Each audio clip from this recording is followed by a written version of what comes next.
Ruth. Ruth 1.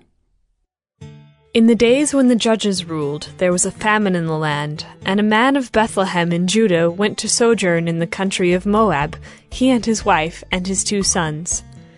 The name of the man was Elimelech, and the name of his wife Naomi, and the names of his 2 sons were Mahlon and Chilion. They were Ephrathites from Bethlehem in Judah. They went into the country of Moab and remained there. But Elimelech, the husband of Naomi, died, and she was left with her 2 sons. These took Moabite wives. The name of the one was Orpah, and the name of the other Ruth. They lived there about 10 years, and both Mahlon and Chilion died, so that the woman was left without her 2 sons and her husband. Then she arose with her daughters-in-law to return from the country of Moab, for she had heard in the fields of Moab that the Lord had visited his people and given them food. So she set out from the place where she was with her 2 daughters-in-law, and they went on the way to return to the land of Judah. But Naomi said to her 2 daughters-in-law, "Go, return each of you to her mother's house.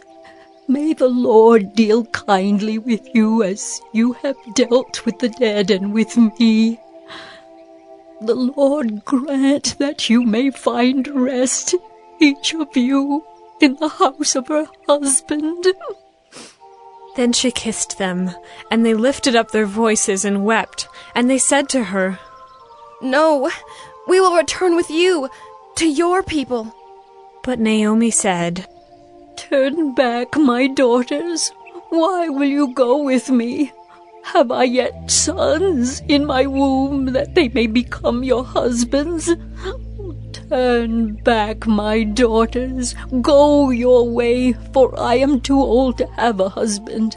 If I should say I have hope, even if I should have a husband this night and should bear sons, would you therefore wait till they were grown? Would you therefore refrain from marrying? No, my daughters, for it is exceedingly bitter to me for your sake that the hand of the Lord has gone out against me." Then they lifted up their voices and wept again, and Orpah kissed her mother-in-law, but Ruth clung to her. And she said, "See, your sister-in-law has gone back to her people and to her gods. Return after your sister-in-law." But Ruth said, "Do not urge me to leave you, or to return from following you. For where you go, I will go, and where you lodge, I will lodge. Your people shall be my people, and your God, my God. Where you die, I will die, and there will I be buried. May the Lord do so to me, and more also, if anything but death parts me from you." And when Naomi saw that she was determined to go with her, she said no more. So the 2 of them went on until they came to Bethlehem. And when they came to Bethlehem, the whole town was stirred because of them. And the women said, "Is this Naomi?" She said to them, "Do not call me Naomi. Call me Mara, for the Almighty has dealt very bitterly with me. I went away full, and the Lord has brought me back empty. Why call me Naomi when the Lord has testified against me, and the Almighty has brought calamity upon me?" So Naomi returned, and Ruth the Moabite, her daughter-in-law, with her, who returned from the country of Moab. And they came to Bethlehem at the beginning of barley harvest. Ruth 2. Now Naomi had a relative of her husband's, a worthy man of the clan of Elimelech, whose name was Boaz. And Ruth the Moabite said to Naomi, "Let me go to the field and glean among the ears of grain after him in whose sight I shall find favor." And she said to her, "Go, my daughter." So she set out and went and gleaned in the field after the reapers. And she happened to come to the part of the field belonging to Boaz, who was of the clan of Elimelech.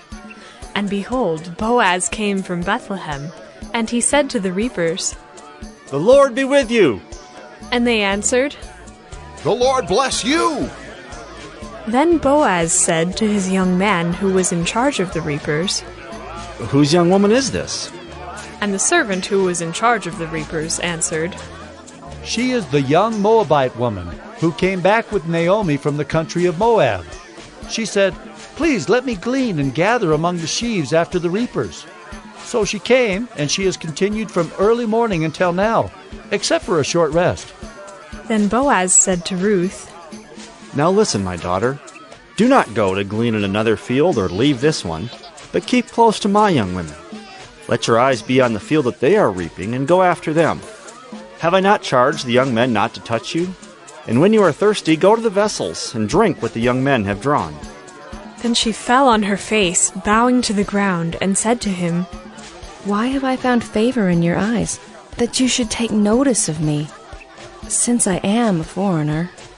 But Boaz answered her, All that you have done for your mother-in-law since the death of your husband has been fully told to me, and how you left your father and mother and your native land, and came to a people that you did not know before.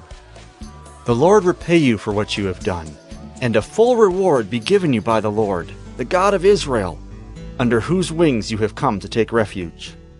Then she said, I have found favor in your eyes, my lord, for you have comforted me, and spoken kindly to your servant, though I am not one of your servants. And at mealtime Boaz said to her, Come here, and eat some bread, and dip your morsel in the wine. So she sat beside the reapers, and he passed to her roasted grain. And she ate until she was satisfied, and she had some left over. When she rose to glean, Boaz instructed his young men, saying, Let her glean, even among the sheaves, and do not reproach her. And also pull out some from the bundles for her, and leave it for her to glean, and do not rebuke her. So she gleaned in the field until evening. Then she beat out what she had gleaned, and it was about an ephah of barley. And she took it up and went into the city. Her mother-in-law saw what she had gleaned. She also brought out and gave her what food she had left over after being satisfied. And her mother-in-law said to her, Where did you glean today, and where have you worked? Blessed be the man who took notice of you.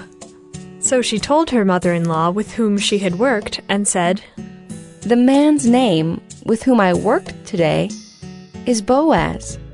And Naomi said to her daughter-in-law, May he be blessed by the Lord, whose kindness has not forsaken the living or the dead. Naomi also said to her, The man is a close relative of ours, one of our redeemers. And Ruth the Moabite said, Besides, he said to me, You shall keep close by my young men until they have finished all my harvest. And Naomi said to Ruth, her daughter-in-law, It is good, my daughter, that you go out with his young women, lest in another field you be assaulted. So she kept close to the young women of Boaz, gleaning until the end of the barley and wheat harvests. And she lived with her mother-in-law.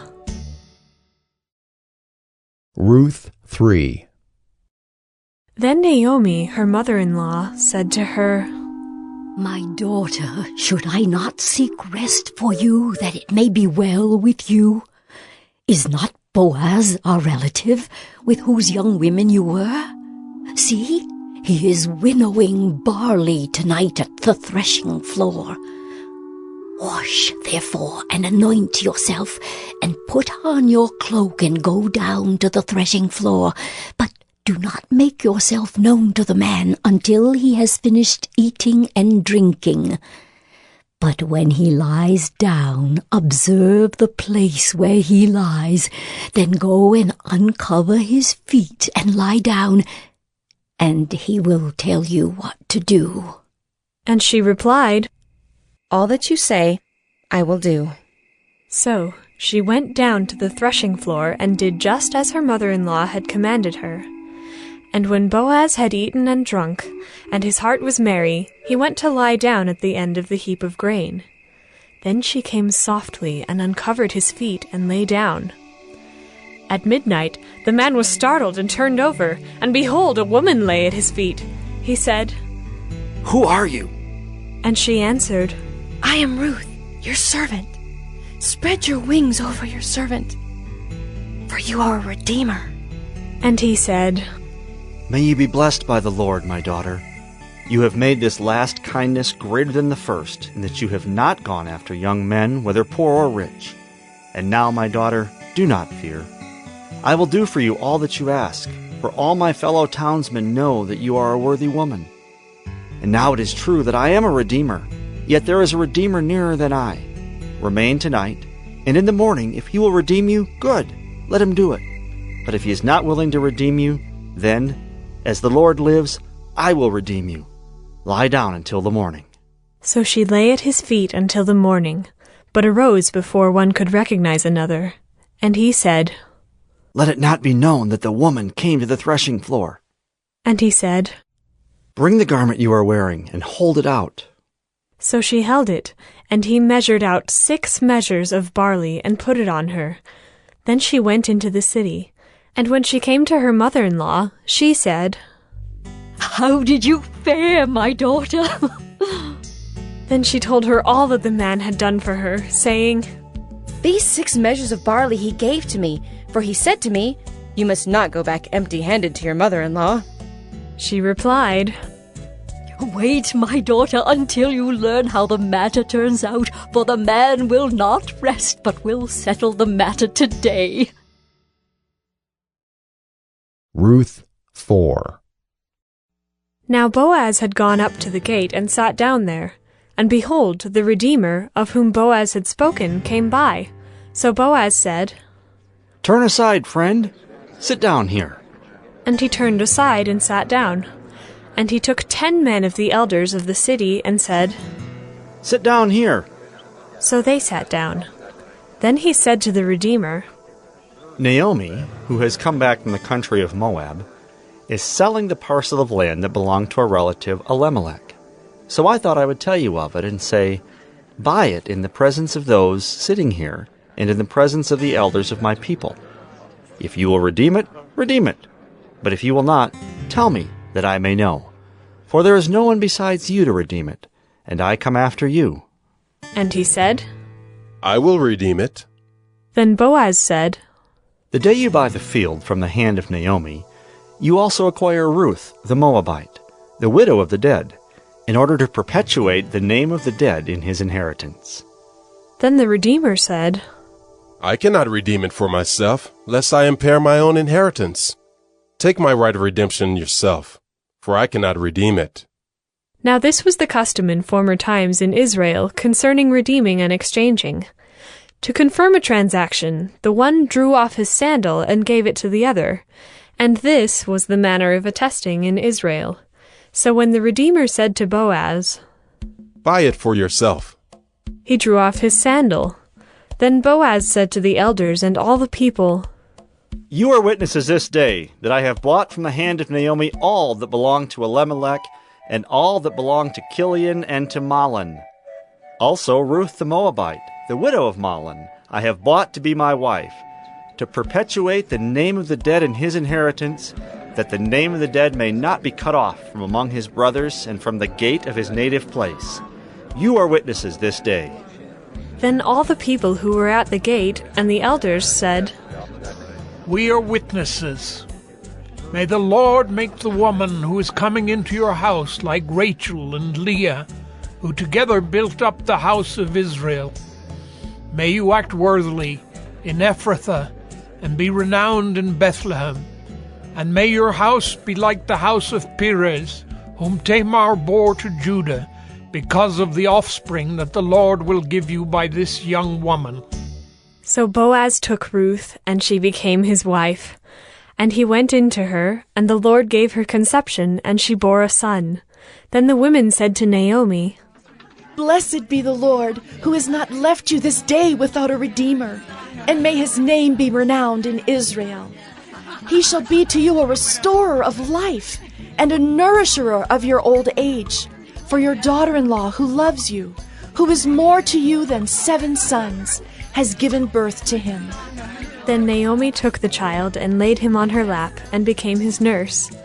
And the women of the neighborhood gave him a name, saying, A son has been born to Naomi.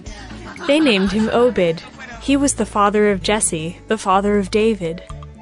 Now these are the generations of Perez. Perez fathered Hezron. Hezron fathered Ram. Ram fathered Amminadab. Amminadab fathered Nahshon. Nahshon fathered Salmon.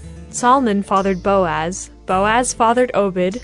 Obed fathered Jesse. And Jesse fathered David.